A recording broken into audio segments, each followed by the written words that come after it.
Quality और consistent performance के लिए सिर्फ सिल्वर पंप्स एंड मोटर्स, नाम याद रखना। પહેલી પસંદગી છે એ છે સ્ટોકમાં આપણે જોઈશું તો યુનિયન બેંકની છે. જે રીતે એક મોમેન્ટમ જોવા મળ્યું છે યુનિયન બેંકની અંદર નીચેના લેવલ્સથી લાસ્ટ ટ્રેડિંગ સેશનમાં આપણે જોયું હતું તો એક સ્ટ્રોંગ મોમેન્ટમ જોયું હતું ગેપ અપ ઓપનિંગ જોડે, અને ત્યારબાદ એક ઇમ્પોર્ટન્ટ રેઝિસ્ટન્સ લાઇનને પણ આપણે જોયું તો એ બ્રેક કરી રહ્યું છે 112 પાસે. તો પોસિબિલિટી છે કે અહીંયાથી એક નેકલાઇનના બ્રેકઆઉટ બાદ એક અપસાઇડ મોમેન્ટમ હજુ પણ કન્ટિન્યુ આગળ રાખી શકે છે. મારી પસંદગી છે યુનિયન બેંકની, જેની અંદર સ્ટોપ લોસ રાખવાનો છે 105 રૂપિયાનો અને લક્ષ્યાંક એક એક્સપેક્ટેડ છે ઉપરમાં 122 સુધીનો. બીજી જે પસંદગી છે એ છે હિન્દુસ્તાન યુનિલિવરનું એક સ્ટોક છે.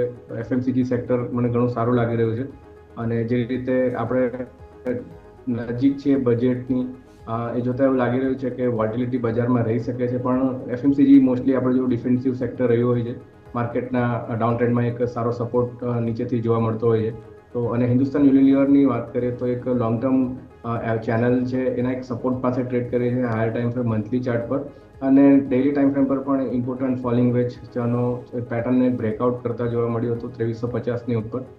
મારી પસંદગી છે હિન્દુસ્તાન યુનિલિવર, જેમાં બાઇંગની સલાહ છે. સ્ટોપ લોસ નીચેમાં 2300નો રાખવાનો છે, અને લક્ષ્યાંક ઉપરમાં આપણને શોર્ટ ટર્મની અંદર 2550 સુધીના આવતા જોવા મળી શકે.